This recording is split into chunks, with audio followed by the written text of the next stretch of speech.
환영하고 축복합니다. 우리 앞뒤 좌우로 함께 인사 나누실까요? 잘 오셨습니다. 한 번 더 합시다. 사랑합니다. 이렇게 인사하실까요? 감사합니다. 저희 교회 특징은 정말로 사랑이 넘치는 교회이지 않습니까? 믿으십니까? 감사합니다. 날마다 우리가 서로가 서로를 사랑하고 또 하나님 사랑이 넘쳐나는 명강교회가 될 줄로 믿습니다. 이제 설교를 준비하면요, 사실 제일 고민스러운 것 중에 하나가 어떻게 시작하지라는 겁니다. 가능하면 조금 이제 재미있는 말로 시작해 보려고, 그래서 이제 제일 많이 파는 게 저희 자식들이지 않습니까? 근데 이제 한 주 동안 아무리 봐도 이제 설교거리들이 안 나올 때가 있습니다. 이렇게 막 그것 때문에 이제 고민이 심해지다 보면요, 심지어 그럴 때도 있습니다. 설교 전체를 준비하는 시간보다 요 앞에 1, 2분에 무슨 이야기를 해야 될지를 고민하는 시간이 더 많아질 때가 있어요. 그냥 편하게 본문부터 하면 될 텐데 괜히 한번 웃기고 시작해야 된다라는 압박이 저한테 있을 때가 있습니다. 이게 이제 주객 전도가 되는 상황이죠. 주객 전도가 뭡니까? 주인과 손님이 뒤바뀐다라는 뜻이죠. 어떤 행동을 하는 주체가 오히려 그 행동에 묶여서 우선순위가 뒤바뀌어 버리는 상황을 이야기하게 되어집니다. 가끔 제가 설교할 때 그렇게 되는 거예요. 설교의 전체적인 맥락과 여기에 나타나는 의미를 살피고 기도하고 가르치기보다는 어떻게 하면 안 지루할까? 어떻게 하면 재밌을까? 어떻게 하면 한 번은 내가 웃기고 만다. 이런 생각들로 설교를 준비하는 저를 볼 때마다 저 단어가 딱 저일 때구나라고 생각되어질 때가 있습니다. 그런데 사실 여러분, 이게 제 이야기만 될 때가 아니죠. 우리 신앙생활 가운데, 우리의 인생의 길 가운데 이렇게 주객이 전도되는 상황들을 많이 나타나게 되어집니다. 그런데 오늘 보이는 바로 바리새인들 그리고 서기관들이 이 딱 주객 전도의 상황을 맞닥뜨려진 사람이죠. 그들은 당시에 존경받는 종교 지도자들이었습니다. 권위자들이었죠. 그들이 하는 행동과 말에는 권세가 있었습니다. 그들은요, 굉장히 잘 살려고 애를 썼었습니다. 금욕과 정결한 삶을 살아가고 일주일에 2번씩 금식했습니다.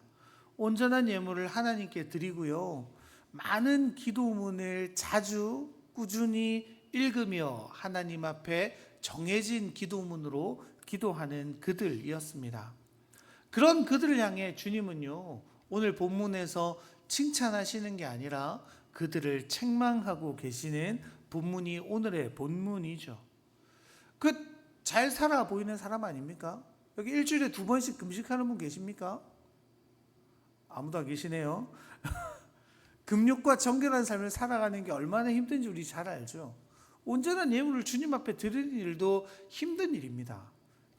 얼핏 보면 잘 살아가는 그들을 주님은 책망하시는데요. 그 이유가 뭡니까? 우리 8절의 말씀인데요. 같이 한번 읽어볼까요? 너희가 하나님의 계명을 버리고 사람의 전통을 지키느니라. 주님은 왜 바리새인과 서기관들을 책망하셨습니까? 바로 이것 때문이죠. 하나님의 계명을 버려버리고 사람의 전통을 지켜내는 게 그들의 모습이라는 겁니다. 그런데 우리가 오늘 본문을 좀 잘 이해하려면요, 앞선 본문들 좀 살펴볼 필요가 있는 것 같습니다. 우리가 앞선 6장을 통해서 무엇을 보았습니까? 예수님의 놀라운 능력들을 우리는 확인했죠. 오병이어의 기적으로 많은 무리를 먹이셨습니다. 바다 위를 걸으신 주님이 나타났죠. 또 많은 병자들을 단 한 사람도 빠지지 않고 고쳐주신 하나님의 아들로서의 예수님의 능력을 우리는 살펴보았습니다. 그래서 여러분, 사람들이 어떻게 해요? 예수님께 막 열광하지 않습니까? 오병이어만 해도 사람이 몇 명이었어요? 남자만 5,000명이었죠. 그리고 수많은 사람들이 예수님을 쫓아다녔습니다. 우리 지난주 본문 우리 6장 55절 56절 같이 한번 읽어보실까요? 그 온 지방으로 달려 돌아다니며 예수께서 어디 계시다는 말을 듣는 대로 병든 자를 침상째로 메고 나오니 아무 때나 예수께서 들어가시는 지방이나 도시나 마을에서 병자를 시장에 두고 예수께 그 옷가에도 손을 대게 하시기를 간구하니 손을 대는 자는 다 성함을 얻으니라. 아멘. 간절함으로 주님을 쫓는 이들이 온 지방에 넘쳐났다고 합니다. 주님이 도시를 가나 지방으로 가나 어디든 예수님을 찾아다니며 예수님의 옷술이라도 한번 만져보려고 애를 썼던 상황이죠. 여러분, 그 당시에는 예수님이 슈퍼스타 같은 거였죠. 놀라운 주님 아닙니까? 어딜 가나 예수님의 이야기가 나왔을 거예요. 몸이 조금만 안 좋으면 야, 병원 가지 말고 예수님한테 한번 가봐. 이런 일들이 벌어졌을 겁니다. 얼마 전에 저기 삼락공원에 이렇게 뛰러 갔는데요. 큰 복스에 어떤 트로트 가수의 그 팬클럽들이 막 이렇게 버스 전체를 이렇게 꾸며 놓아서 그 사람의 얼굴이 이렇게 나와 있는 걸 봤습니다. 그런 거죠. 그 사람이 너무 좋으니까 자기들끼리 돈을 모아가지고 그 버스를 샀든지 빌렸든지 하고 광고를 하겠다. 뭐 이런 것들 아닙니까? 그게 팬심이죠. 그 얼마나 좋습니까, 여러분? 그 미스터 트롯 보십니까, 여러분? 지금 3 하고 있다던데 한 권사님이 저한테 그러시는 거예요. 목사님, 제가 그걸 보는데 목사님이랑 닮은 사람이 나타나가지고 매일마다 제가 목사님 생각합니다. 이러시는 거예요. 그 이름을 말해주셔요. 지금 까먹었는데 검색을 해보더니 딱 봤는데 안 닮은 거예요. 제가 보기에, 제 주변 사람들이 보기에. 그러니까 한 분 중에 한 분이 그런 얘기 해주셨어요. 아이고, 우리 서 목사님 얼마나 좋아하면 조금만 비슷해도 그 사람 보면서 우리 목사님 생각할까. 마치 그런 거죠, 여러분. 서 목사님을 착 떠올릴 만 있으면 우리 목사님 생각해 주시는 우리 교회 성도들이 있는 저는 얼마나 행복한 존재인지 모릅니다. 여러분, 그런데요, 그렇지 않습니까?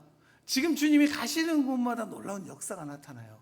주님의 말씀을 듣는 곳마다 놀라운 그 이제껏 듣지 못했던 권위 있는 말씀들이 선언되어지는 겁니다.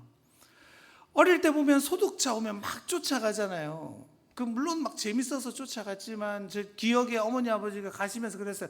야, 저 연기라도 쬐면 몸에 있는 병균이라도 날아갈 거니까 좀 쫓아다녀봐. 그래서 막 어릴 때 쫓아다녔던 기억들 다 있으시죠? 그 소독차도 뭐 효과가 있는 줄 알고 쫓아다니는데요. 예수님의 옷자락이라도 만졌던 사람은 완전히 나음을 입었다라는 그 사실은 얼마나 그 시대에 그 사람들에게 놀랍고 대단한 일이 되어졌겠습니까? 주님은요, 그 모든 자들을 고치셨습니다. 자신에게 오는 자들을 모두 먹이셨습니다. 그들의 두려움에 빠지지 않기 위해서 놀라운 권능을 보여주셔서 폭풍이는 바다도 잠잠하게 만드셨습니다. 왜 그러셨죠? 주님 우리를 사랑하시니까요. 그 사랑의 마음으로, 그 사랑의 근거한 긍휼함으로 우리를 먹이시고 고치시고 평안 가운데 거하도록 만들어 가셨죠. 그렇게 주님은요, 이제 마가복음이 진행되어질수록 자신이 누구인지 세상 가운데 드러내기 시작하십니다. 하나님의 아들 예수 그리스도를 밝히 드러내시는 거죠. 그런데 우리 마가복음의 구조를 보면 굉장히 좀 아이러니한 부분들이 있습니다. 뭡니까? 예수님께서요, 자기가 누구인지 조금씩 밝혀가면 갈수록요, 사람들의 믿음의 상태도 함께 드러나게 된다는 겁니다. 그런데 이게 믿음이 좋으면 좋겠는데 그들의 모습은 어떻습니까? 5,000명의 무리들은 어땠어요? 자신들의 욕망을 투여해 억지로 예수님을 왕으로 삼으려 하죠. 폭풍의 위협 속에도 제자들의 믿음 없음이 드러나는 현장이었습니다. 그리고 오늘 본문에서는 자기가 만든 전통으로 하나님의 말씀도 예수님도 대적하는 이상한 믿음도 우리가 발견하게 되어지는 거죠. 여러분, 왜 이럴까요? 이해가 되지 않지 않습니까? 예수님이 그토록 기다리던 하나님의 아들인데 그 세상에 본 적도 없는 말씀과 기적들을 내 눈앞에서 보여주시는데 사람들의 믿음은 전혀 그렇지 않죠. 그런데 조금만 생각해 보면요, 이게 우리 모습인 거예요. 이게 세상의 모습입니다. 그리고 주님이 오실 때가 가까워지면 가까워질수록 이런 모습은 더해질 겁니다. 우리 종말에 대한 많은 본문들이 있지만 우리 한 군데만 같이 한번 읽어보려고 하는데요. 베드로후서 3장 3절 4절 같이 한번 읽어볼까요? 먼저 이것을 알지니 말세에 조롱하는 자들이 와서 자기의 정욕을 따라 행하며 조롱하여 이르되 주께서 강림하신다는 약속이 어디 있느냐?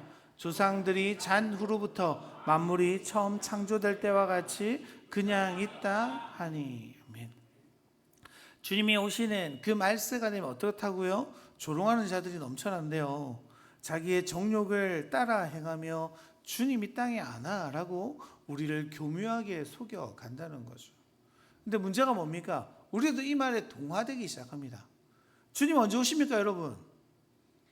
그날이 어떻게 옵니까? 도적같이 임하는 거죠. 우리가 예상하지 못한 때 온다고 말씀하십니다. 그런데 여러분, 오늘 오실 수 있죠? 그런데 오늘 오신다고 믿으세요? 솔직히 말하자고, 우리 괜히 막 이러지 말고. 지금 당장 오셨으면 좋겠어요? 오실 것 같으세요? 우리 이상한 믿음이 있어요. 오늘은 안 오셔. 매일마다 이 믿음으로 살아가지 않습니까? 그래서 어떻게 살아가는 거예요? 오늘은 안 오시니까 오늘은 조금 타협하지 뭐. 오늘은 안 오시니까 오늘은 조금 내 마음대로 살아보지 뭐. 만약에 주님이요 오늘 딱 예배 마치는 그 순간 딱 오신다 이러면 여러분 우리 예배 그냥 함부로 드리시겠습니까? 막 간절함으로 막 드리고 계시지 않으시겠어요? 다르게 말하면 뭐예요? 우리 내면에는요 알게 모르게 좀 전에 읽었던 본문의 말씀처럼 주님 안 오셔라는 조롱어린 세상의 소리에 반응하고 있는 우리를 발견할 때가 있다는 겁니다. 주님이 지금 그런 상황이신 거죠. 주님의 놀라운 기적들이 나타납니다. 주님께서 이제 보여주시는 거예요. 내가 하나님의 아들이야. 내가 너희를 구원할 자야. 내가 너희가 그토록 기다려왔던 메시아임을 조금씩 드러나고 계시는데요. 그리고 그 소문이 온 갈릴리를 넘어 온 유대에 퍼져가기 시작하는 거죠. 그래서 그 소문을 듣고 어떻습니까? 예루살렘에 있던 바리새인과 서기관들이요 예수님을 만나러 오는 겁니다. 아마도 본부에 있던 그 단체들이 파송했지 않겠습니까? 예수의 소문이 이러니까 그 말씀의 권세가 대단하다니까 한번 가서 보고 와. 진짜인지 한번 보고 와. 이렇게 말했을 겁니다. 여러분, 그 중요하죠. 온전히 평가하는 게 중요합니다. 저희 교회 저 뽑을 때만 해도 그러지 않으셨습니까? 그 면접 서류를 보고 설교를 들어보고 면접을 보고 인상을 보고 사모도 보고 이것저것 자식도 보고 야 자식 오면 우리 그 교회 학교가 3배나 부흥하네요. 2배나 부흥합니다. 막 이러면서 원래 3명이었지 않습니까? 지금 6명 됐으니까 그런 일들이 여러분 우리 막 고민하면서 뽑잖아요. 그런 것이랑 마찬가지였을 거예요. 아마도 어쩌면 우리가 기다렸던 메시아가 이 땅 가운데 왔을 수도 있어. 여러 고민들이 있었을 겁니다. 또 한편으로 기대도 있었을 겁니다. 그들은요 그런 기대와 또 의문을 가지고 궁금증을 가지고 예루살렘에서 저 북쪽에 있는 갈릴리까지 올라가게 되어지는 거죠. 그들은요 갈릴리에 가면 어떤 일들이 지금 기다리고 있어요. 그 놀라운 기적의 현장을 바라보게 되죠. 예수님을 통해 나타나는 일들을 그들은 이제 목격하게 될 겁니다. 병든 자가 낫고 귀신이 떠나가고 권위 있는 말씀을 드디어 들을 기회를 받게 되는 거죠. 이제 바리새인과 서기관들은요 하나님 나라가 이 땅에 임하는 그 은혜의 현장 속으로 들어갈 수 있는 놀라운 기회를 선물로 받게 되어지는 겁니다. 이게 너무 감사한 일 아닙니까, 여러분? 여러분 그래서 우리가 복음을 전할 때도 이런 태도가 필요합니다. 쭈뼛쭈뼛하면서 야 우리 교회 좋을 수도 있고 교회가 좀 안 좋을 수 있는데 한번 와볼래? 이런 게 아니에요. 야 우리 교회 와봐. 너무 기뻐. 사랑이 넘쳐. 예배가 우리 삶 속에 얼마나 큰 평안을 주고 행복을 주는지 한번 경험해봐. 이런 담대함으로 나아가셔야죠, 여러분. 약장수도요 자기 가짜약 팔면서 진짜란 믿음으로 이렇게 판대요. 왜 그래요? 내가 확신이 없으면 다른 사람도 확신이 없어지잖아요. 하물며 이 생명의 말씀을 소유한 우리 아닙니까? 하나님을 믿는 우리 아닙니까? 예배 시간마다 주님을 높이며 주님의 은혜를 누리는 우리 아닙니까? 이곳에 펼쳐진 하나님 나라를 경험하는 우리가요, 세상 가운데 나아갈 때 부끄러워할 게 뭐가 있어요? 주눅들 게 뭐가 있어요? 야, 여기에 생명이 있어, 이게 제일 좋은 거야, 와서 봐봐 라는 믿음이 우리 가운데 필요하죠. 지금 바리새인과 서기관들은요, 그 놀라운 은혜의 자리에 초청받은 거예요. 그곳으로 걸어가고 있는 거죠. 많은 사람들 중에 그들이 뽑혀서 가게 된 건 얼마나 감사한 일입니까? 그런데 문제가 있죠. 뭐가 문제예요? 그들이 정작 무엇을 바라보고 있습니까? 우리 오늘의 본문 1절 2절 같이 한번 읽어볼까요? 바리새인과 또 서기관 중에 몇이 예루살렘에 와서 예수께 모여들었다가 그의 제자 중 몇 사람이 부정한 손을 씻지 않은 떡 먹는 것을 보았더라. 여러분, 그들이 바라본 게 뭡니까? 예수님의 놀라운 기적도 아니죠. 낫게 된 병자들, 귀신 들린 자가 귀신이 떠나가는 그 사건을 바라보지도 않았습니다. 예수님의 입술에서 나타나는 그 놀라운 은혜의 말씀에 귀 기울이지도 않았어요. 그들이 본 일은 뭡니까? 예수님의 제자 중 몇 사람이 손을 씻지 않고 떡을 먹는 것을 보았다. 여러분, 이게 뭐 대단한 일입니까? 뭐 음식 먹을 때 손 안 씻고 먹으면 큰일 납니까? 우리 밥 먹으러 가실 때 다 손 씻으시나요? 다 그렇지도 않으시죠? 보통 다 안 씻으시죠? 여러분 보세요. 그 손 안 씻었던 제가 갑자기 밥 먹는데 내려가가지고 손도 안 씻고 뭐 하는 겁니까? 이렇게 막 과음치면 여러분 좋으시겠어요? 근데 여러분 뭐 대단한 일이 아니잖아요. 그런데 그들이 이렇게 난리법석을 피는 이유는요, 단순히 위생상의 문제가 아니에요. 그들이 만들어 놓았던 정결법에 대한 문제가 있었습니다.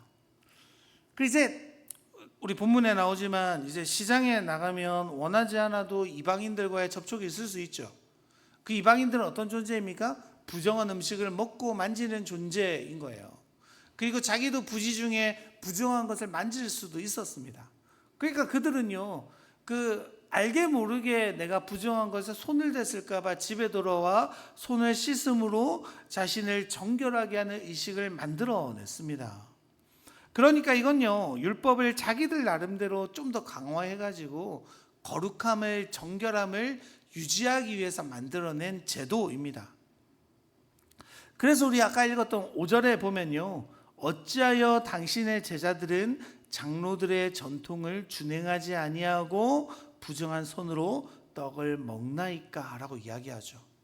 5절의 말씀을 자세히 보면 그 바리새인과 서기관들로 하나님의 말씀에 따랐다라고 말하나요? 장로들의 전통이라고 말하나요? 장로들의 전통이라고 이야기합니다. 우리로 뭐 그런 거죠. 교회 다니면 술, 담배 하면 안 돼, 뭐 이런 거 하지 않습니까? 성경에 술, 담배 하지 말라고 나오나요, 여러분? 담배는 그 시대에 있지도 않았죠. 그러니까 안 나와요. 근데 저희들이 그냥 이제 그 한국의 특수한 상황 속에서 그게 전통이 되고 암묵적인 룰이 되었잖아요. 그래서 교회 다니시는 분들은 이제 술, 담배를 절제하거나 끊도록 우리가 권면하는 일들이 생겨나죠. 마치 그런 겁니다. 이게 뭐 다시 한번 말씀드려 볼까요? 술, 담배 하면 천국 못 갑니까, 여러분? 대답하셔야 되는데 천국 못 갑니까? 크게 말씀하신 분들은 좀 뭐 찔리는 게 있으실 수 있는데, 여러분 보세요. 술, 담배와 천국은 아무런 상관도 없어요. 맞죠? 맞아요. 그런데 우리가 그냥 우리 한국 교회가 자라왔던 환경 속에서 그렇게 그냥 우리가 행동해 왔죠. 그런 걸 우리 뭐라 부릅니까? 전통이라고 불러요. 그래서 그들은요, 손을 씻는 방법도 정해놓았습니다. 복잡한데요, 오른손 먼저 씻고 왼손으로 씻습니다. 물은 손가락 끝에서 팔 목까지 잠겨야 되고요, 손가락을 조금 벌려가지고 손의 모든 부위가 다 물에 잠기도록 씻어야 됐대요. 그리고 손을 비비고 이렇게 벌쩍 들어가지고 물이 마르기 전에 전해놓은 축복 기도문을 읊어야 한다고 했습니다. 이게 하루에 한 9번에서 10번 정도 그들이 꾸준히 지켜온 방식이라고 합니다. 여러분, 피곤하지 않습니까? 그들은 여러분 지금 그 전통을 계속해서 실천하고 있었을 바리새인과 서기관들 아니겠습니까? 그런데 여러분, 그들이요 지금 누구 보려고 왔어요? 예수님 보려고 왔잖아요. 예수님에게 벌어지는 그 놀라운 은혜의 현장을 보려고 왔잖아요. 그런데 그들은 지금 뭘 보고 있는 겁니까? 그 손 왜 안 씻었나 그거 보고 있는 거예요. 여러분, 우리 교회 안에도요 그런 일들이 생기지 않기를 바랍니다. 교회를 바라보는 우리의 마음이 하나님을 온전히 바라보는 마음이었으면 좋겠습니다. 누가 어떻고 누가 저쳤고 교회는 이래야 되고 저래야 되고가 아니라 이곳에 주님만 있으면 충분합니다. 주님 앞에 은혜를 누리면 됩니다. 우리가 먼저 생각해야 될 건요, 내가 주님을 만났는가 하는 문제입니다. 그 문제에서 벗어나니까요 쓸데없는 데 눈이 가는 거예요.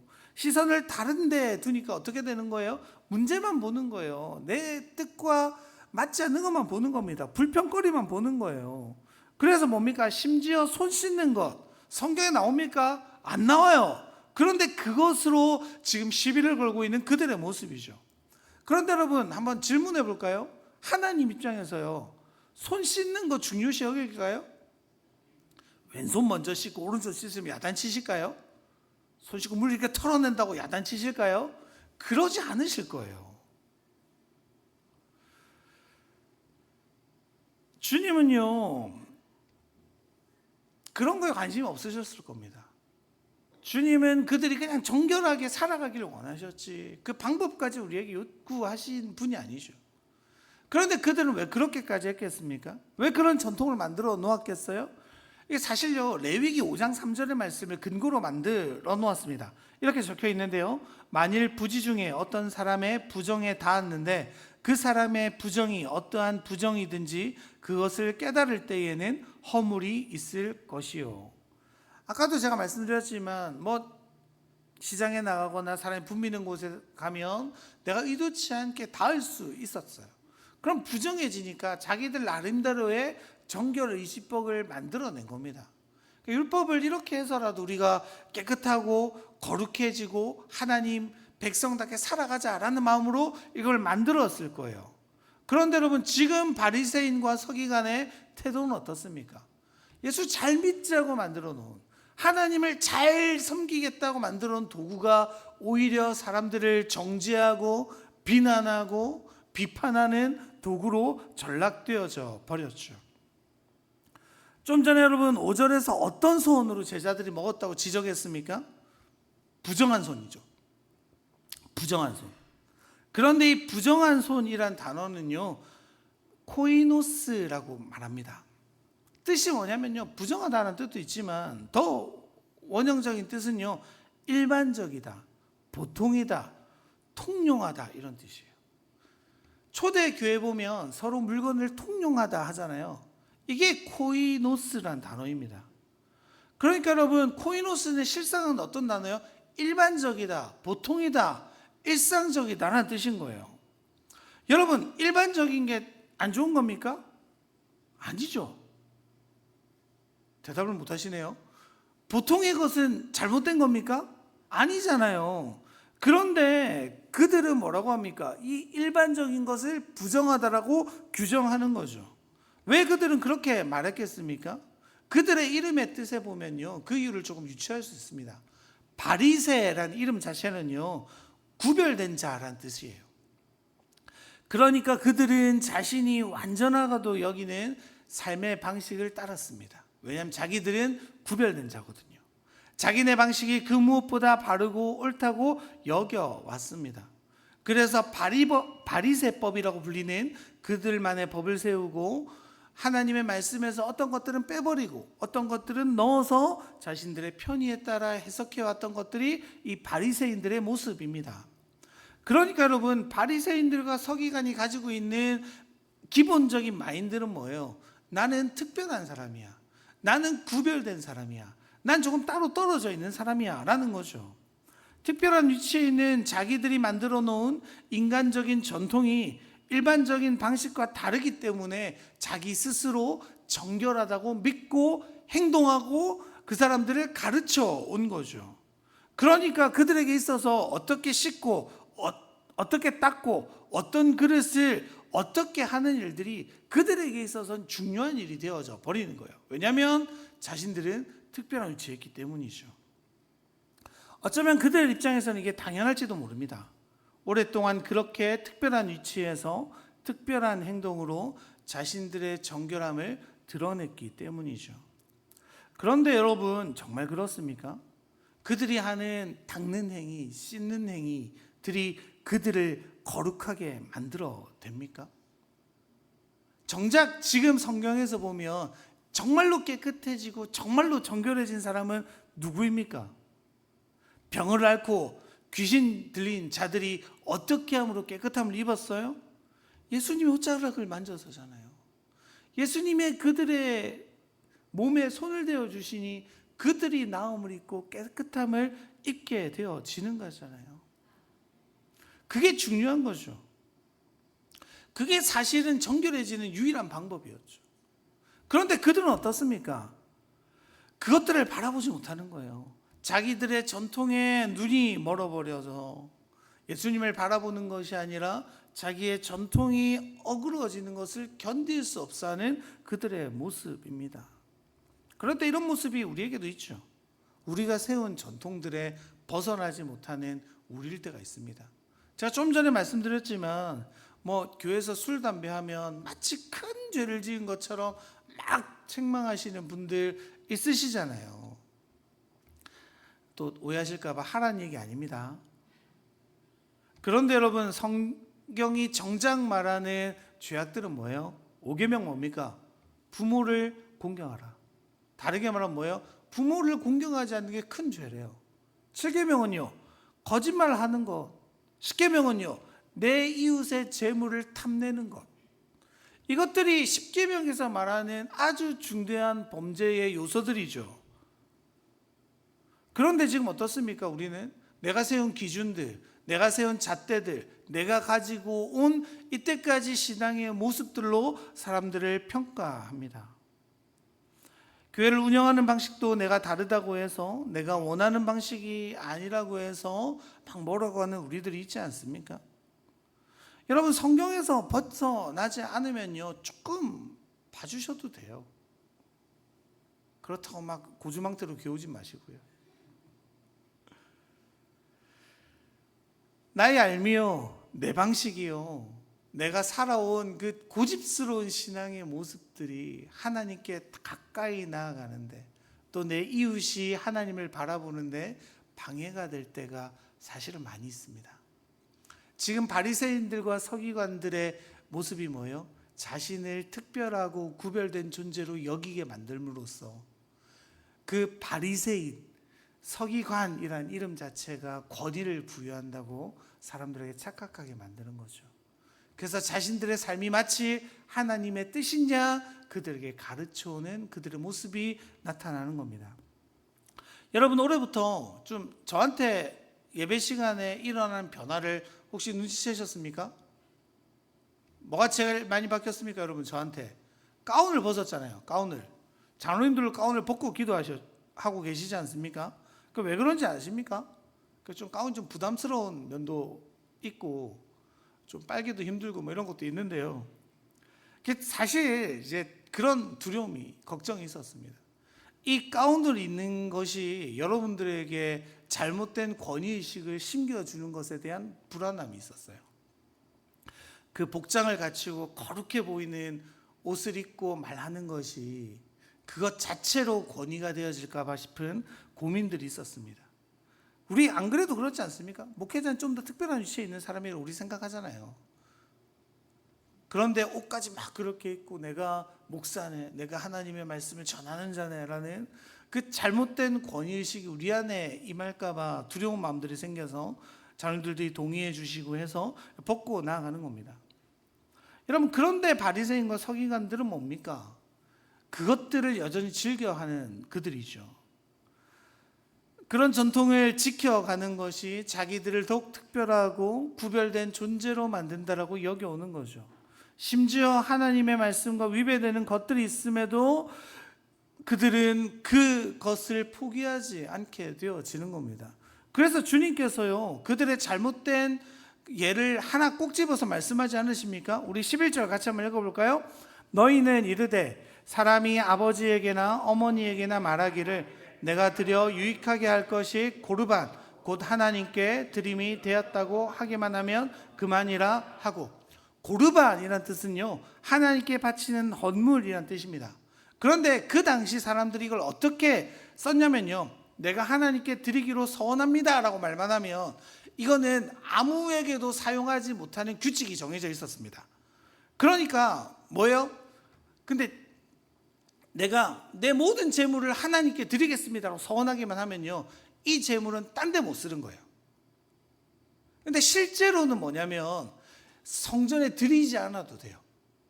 관리를 하나님께 맡긴다는 뜻이에요. 우리 헌금기도 할 때 뭡니까? 우리의 모든 재물의 주인이 누구라고 고백해요? 하나님이라고 고백하잖아요. 나 그 하나님한테 고백했으니까 하나님이 내 기도를 들으시고 부모님을 책임져 주실 거예요. 그러니까 나 부모님 안 섬겨도 돼요. 그들이 그렇게 믿었다는 거예요. 그래서 그 고백은 뭡니까? 실질적으로 자기의 배불림과 유익을 위해서 그 고르반을 사용했습니다. 그리고 바리새인과 서기관들이 그 가르침을 가르쳐 온 거죠.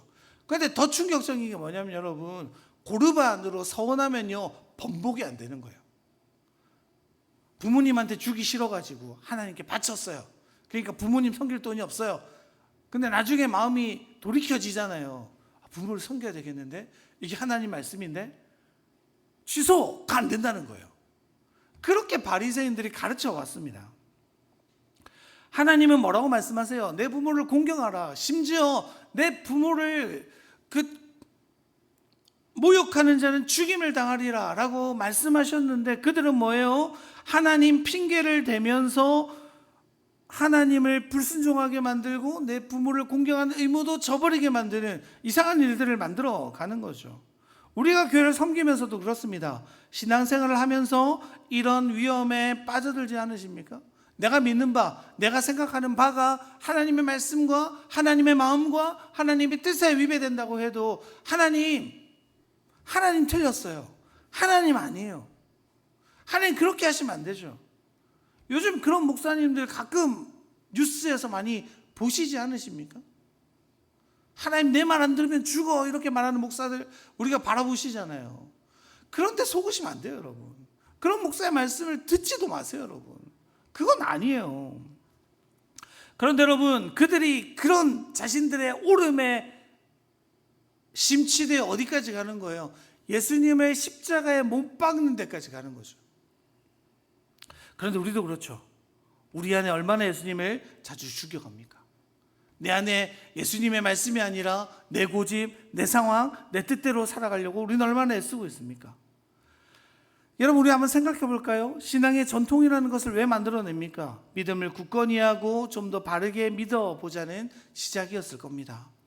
그런데 이런 전통에서 첫사랑, 첫마음이 사라져버리니까요, 사람들을 하나님께로 인도하기보다는 구속하고 속박하고 조종하는 도구로 변하고 만 거죠. 사람들이 그 종교적인 전통 안에 있으면서도 더 이상 그 전통의 모습을 통해서 하나님을 볼 수 없게 만들어가는 것이 그들의 모습입니다. 주님은 그런 자들을 향해서 책망하십니다. 너희가 진짜로 붙들어야 할 것이 무엇이냐라고 이야기하시죠. 사랑하는 명화의 성도 여러분, 우리 삶에 그런 모습은 나타나지 않습니까? 내가 이제껏 자라왔던 내 신앙의 모습, 내가 가져왔던 교회의 모습, 내가 생각했던 예수 믿는 사람의 모습을 내가 정해서 하나님의 마음이 아니라 내가 특별한 위치에 임한 자들로 사람들을 쉽게 정죄하고 판단하고 공격하지 않으셨습니까? 여러분, 그건요, 은혜를 잃어버린 사람들의 모습입니다. 하나님의 첫 마음을 잃어버린 자들의 모습이죠. 우리 시간 함께 찬양하며 기도했으면 좋겠는데요, 우리 안에 참 버려야 할 것이 무엇입니까?